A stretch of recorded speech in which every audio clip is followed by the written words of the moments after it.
Hola, hijos de Schrödinger, ¿listos para el este completamente cerebro? Hoy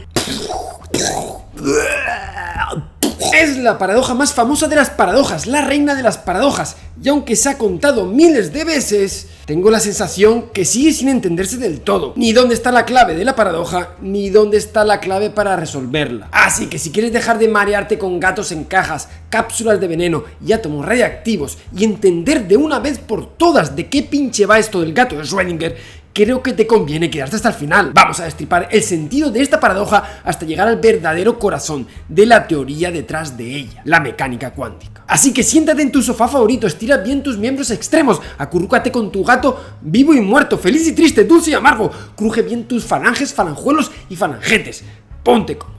Papi Santolaya te lo cuenta. Be ready porque you are going to flip it, tío. Así que ponte el cinturón y coja asiento. Hoy volamos al mundo de la mecánica cuántica.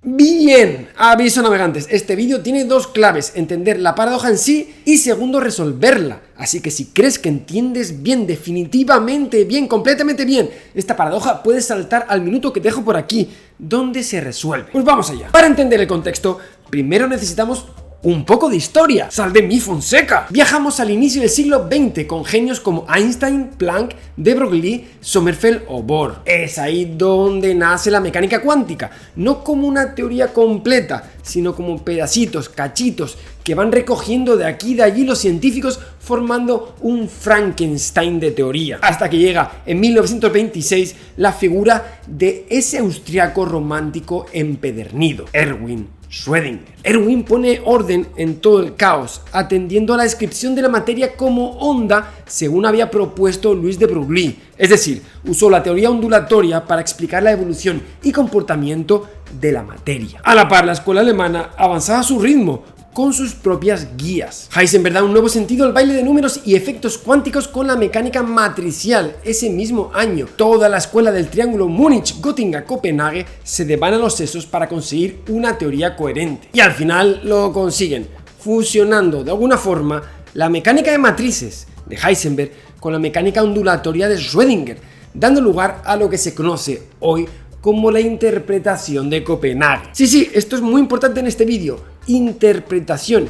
Y es que hay algo muy particular en la mecánica cuántica que no hay en otras teorías. En la de Newton, por ejemplo, o el electromagnetismo, son teorías evidentes en sí mismas. La teoría cuántica presenta unas matemáticas ambiguas que para transformar esto en física hay que interpretarlo. Es decir, hay que dar un salto no evidente, no trivial, entre lo que sale en el papel con números y letras matemáticas y la forma en que usamos esto para describir el mundo en el que vivimos. Por eso decimos se interpreta. Y sí, cuando un físico hace esto, está dando de alguna forma un salto de fe.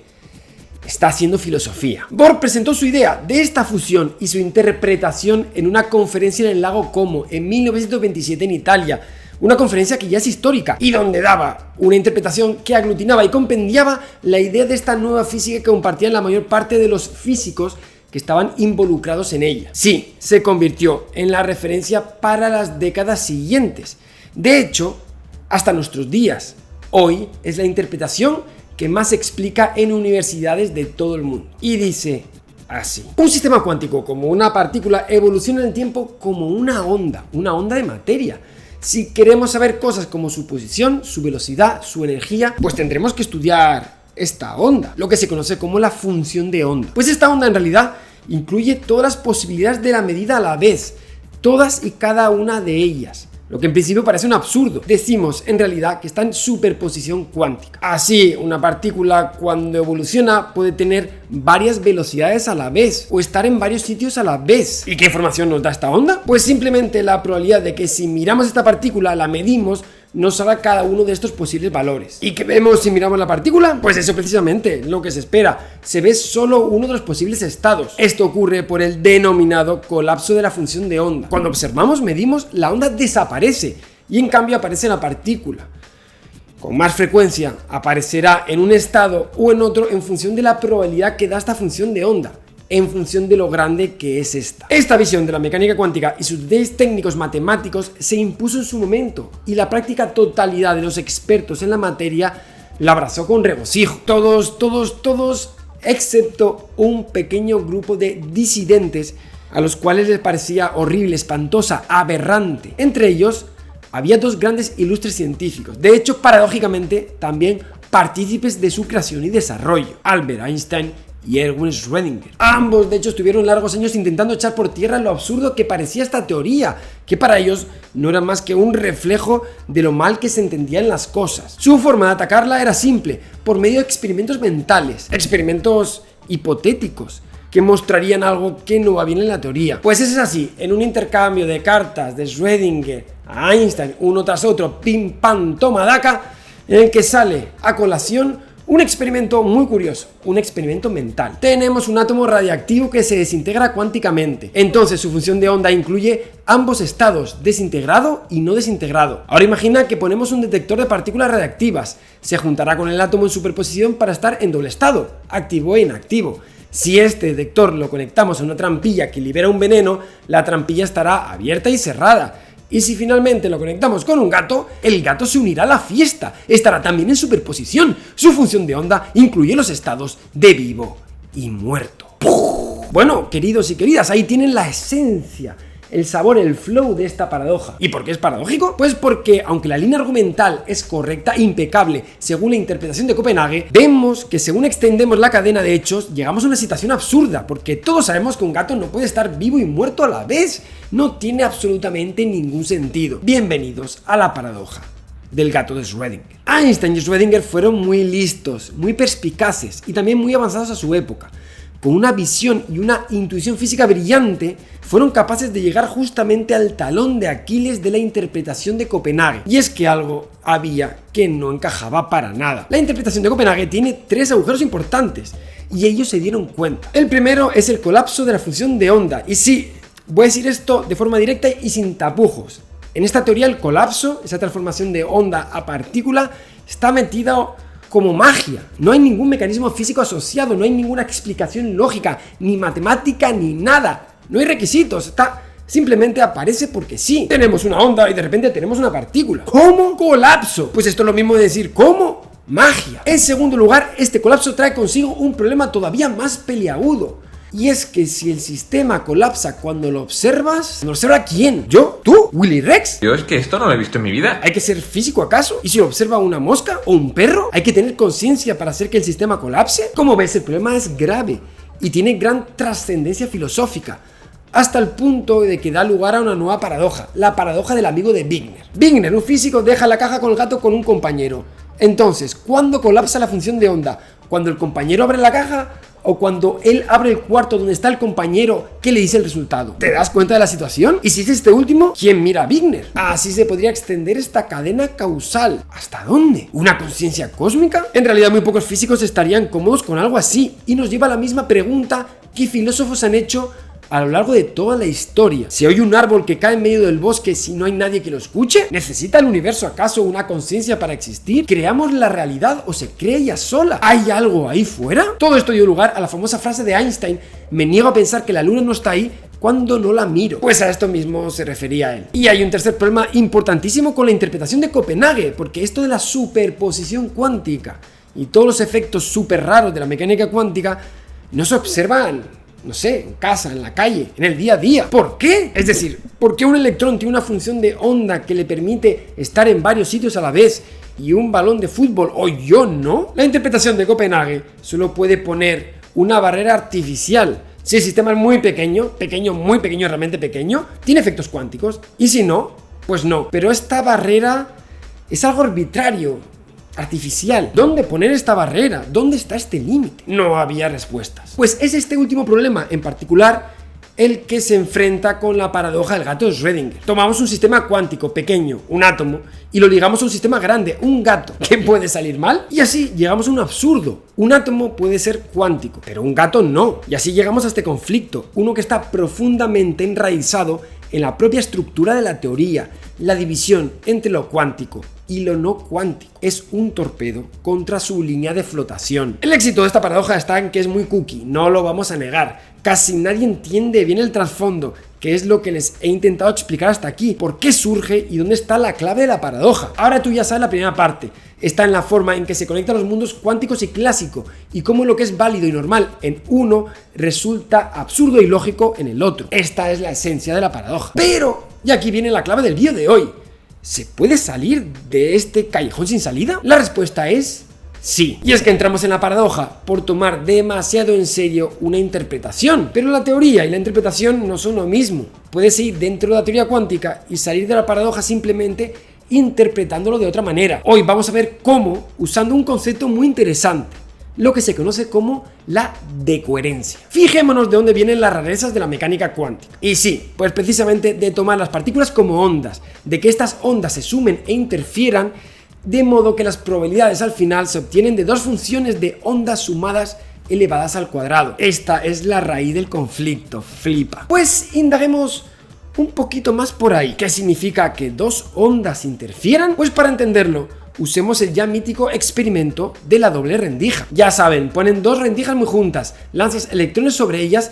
y registras dónde caen en una pantalla. Al hacerlo vas a ver lo que se conoce como patrón de interferencia, esas franjas oscuras y luminosas alternas. Algo que solo se puede explicar si el electrón es una onda y como tal pasa por las dos rendijas a la vez. Al llegar a la pantalla, las dos ondas, la que pasó por la izquierda y la que pasó por la derecha, interfieren dando lugar al patrón. Sí, esto es muy loco. Si no te parece loco es que no lo has entendido, porque es loquísimo. El electrón se está subdividiendo en dos partes. Una pasa por la izquierda, la otra pasa por la derecha y luego ambas ramas se juntan en la pantalla para producir interferencia del electrón consigo mismo. En este experimento podemos ver las raras propiedades de la cuántica que antes mencionábamos, como la superposición. El electrón está pasando por dos rendijas a la vez y posteriormente interfiriendo consigo mismo. ¡Très bien! ¿Y por qué se produce esta interferencia? La respuesta está en la coherencia. Fíjate cómo está estructurado el experimento, y es que de las dos rendijas las ondas salen a la vez y en fase, es decir, de forma sincronizada, subiendo y bajando al unísono. Son ondas que tienen el mismo padre, nacen del mismo lugar y de la misma manera, son simultáneas. Fíjate bien, ahí en la pantalla, donde las dos ondas lleguen justo sincronizadas, arriba y abajo a la vez, estas dos ondas se refuerzan y generan luz. Allá donde lleguen en lo que se llama contrafase, cuando una sube y la otra baja, ambas se van a anular, se van a cancelar. Esto da oscuridad. Pues si te fijas bien, esto es precisamente lo que produce la superposición. Dos estados coherentes en fase. En el caso anterior de la rendija es porque salieron a la vez de la misma fuente y en las mismas condiciones. Son ondas sincronizadas. Magnifique. Pues con los estados cuánticos pasa verdaderamente lo mismo. Dos estados cuánticos que están conectados, sincronizados, dan lugar a esa superposición típica de la mecánica cuántica. Dos estados que no se entienden no dan lugar a superposición y por lo tanto a las rarezas del mundo cuántico. Decimos que no son coherentes. Este es precisamente el origen de la decoherencia. Entonces ya estamos listos para la pregunta fundamental. ¿Por qué un gato no puede estar vivo y muerto a la vez? ¿O cualquier otra superposición cuántica? Fácil. La interacción de la onda del gato con las moléculas del ambiente genera cambios aleatorios en estas ondas de los posibles estados de superposición hasta el punto en el que, llegado el momento, ya las ondas de los dos estados no se reconocen entre sí. Han perdido esa coherencia. Desaparecen los efectos cuánticos. Se borran. Vale, este es el origen de la decoherencia. La interacción de la materia con su entorno produce esa desconexión entre los estados cuánticos. Y tú te dirás, pues bueno, pues eso tiene que pasar con cualquier cosa, desde átomos hasta gatos. Y así es. Pero hay una pequeña diferencia. Cuanto mayor es el cuerpo, más interacciones tiene con las moléculas de su entorno y por lo tanto, más rápido se pierde la coherencia. Así un cuerpo normal, pues como un gato, en condiciones normales, pierde la coherencia en unos 10 elevado a menos 31 segundos según se ha podido ver en el laboratorio. 10 elevado a menos 31 segundos, piénsalo, esto es nada, el tiempo que tarda un fotón en recorrer una millonésima parte del tamaño de un protón. Ahora, si en vez de ser un gato es una molécula grande como una proteína, hablamos de otro tiempo, de 10 elevado a menos 19 segundos, algo mucho menor, algo que sí se podría ver en un laboratorio. Y tú te dirás, bueno, pues Lo ponemos todo el sistema, el gato y la caja, en el vacío para que no choque con moléculas vecinas, ¿verdad? Pero, ¿y los fotones térmicos? ¿Qué me cuentas? Estos serían emitidos por cualquier cuerpo caliente como la caja, destrozando también el estado de coherencia. Pues nada, que tú insistes. Y si ponemos todo esto a una temperatura muy baja para que no haya estos fotones térmicos, pues aún estarán los fotones de la radiación del fondo de microondas que proviene del Big Bang. Vale, lo admito. Siempre se puede hacer todo esto, poner el gato a un vacío perfecto, en una temperatura muy baja y conservar el estado cuántico de su función de onda en coherencia el tiempo suficiente para poder ser observado. Pero en realidad, aún así, el problema persiste. Y esto es porque estamos realmente en las mismas. En primer lugar, los estados cuánticos discretos en superposición son a estas escalas tan grandes como un gato, lo suficientemente finos para que estén tan juntos para que no se puedan resolver observando en un laboratorio. Aparecen casi como un continuo. De esta forma, las ecuaciones de Schrödinger, en el límite de este continuo, dan lugar a las ecuaciones de Newton. Pero es que además los estados vivo y muerto del gato se distinguen por su interacción con el entorno, es decir, el gato, para saber si está vivo o muerto, tenemos que ver cómo se mueve, cómo se rasca, pero esto es una interacción con el entorno que destrozaría la coherencia, y cualquier observación que hagamos tiene el mismo efecto. De hecho, la única forma posible de observar la superposición es hacer algo como la doble rendija, buscar una interferencia entre estados y observarla de forma indirecta. ¿Pero qué estados puedo mostrar yo que estén relativos al gato vivo o muerto? ¿Acaso su temperatura, su color? No, ninguno de ellos. Y este es realmente otra fuente de problema. Los estados de vivo y muerto del gato no son estados cuánticos definidos. No sabríamos cómo medirlo. Y de hacerlo de nuevo, los estados estarían tan próximos que ni siquiera sería posible distinguirlos. Así que no, el gato no está vivo y muerto a la vez en ningún caso. Esto es un absurdo. Y hay muchas formas de razonar que evitan llegar a este punto. La de coherencia, la proximidad de los estados cuánticos en sistemas macroscópicos y finalmente la ausencia de estados cuánticos definidos observables para la vida y para la muerte. De hecho, la superposición solo existe en la función de onda. Pero, ¿esta es real? ¿La función de onda existe o es solo un objeto matemático? Y de existir y ser real, ¿qué vinculación tiene la función de onda con el mundo físico, el tangible? Así que sí, hay que entender la paradoja del gato Schrödinger como lo que es, un intento histórico de hace casi un siglo de Erwin y Albert por socavar la teoría cuántica. Pero los tiempos han cambiado, cosas como la de coherencia, descubierta en los años 80, han modificado el panorama, dejando la paradoja como obsoleta. En realidad, la teoría supo aguantar este embiste y tantos otros, y casi 100 años después sigue manteniendo su consistencia interna. Si entendemos el mundo entero como cuántico y que no existe realmente una frontera o barrera entre lo cuántico y lo no cuántico, sino que los efectos son visibles o no visibles por su forma de interaccionar con el ambiente, entonces la paradoja desaparece. Sí, la cuántica es una teoría sólida, al menos matemáticamente, y aunque está rodeada de aparentes paradojas, hasta ahora nadie, nunca, ha conseguido tumbarla. Tumba la casa, mami. Tumba la casa, mami. Pero por lo demás, siguen muchos frentes abiertos. La interpretación última de la cuántica sigue sin estar clara. Hay muchos matices filosóficos por resolver. La existencia de una realidad externa a nosotros, por ejemplo, o el papel de la conciencia. En fin, queda muchísimo trabajo para darle todavía más al coco, algo que podrías hacer tú. Pues esto ha sido todo, compañeros. Me despido sin más recomendándoles estos dos libros que he consultado como documentación para este vídeo. Son Cuántica, ¿qué significa la teoría de la ciencia más extraña?, de Philip Ball. Lo tienen, un libro muy completo, todo sobre cuántica, y es una revisión de la visión moderna de la cuántica. Un muy buen libro, si le quieren echar un ojo. Y How to Teach Quantum Physics to Your Dog, cómo enseñarle física cuántica a tu perro. Es también un libro súper interesante, también desglosa la visión moderna de la cuántica de una forma muy acertada. En este caso quizás un nivel más básico, un pelín más infantil, pero también complejo, también muy interesante que este que tengo aquí. En cualquier caso, dos libros súper interesantes como Introducción a la Cuántica que yo te recomiendo. Pues ahora sí que sí, esto ha sido todo. Dale mucho al coco y estudia, quizás seas tú el próximo Erwin Schrödinger. Nos vemos como siempre en el próximo vídeo, piratilla. Hasta pronto.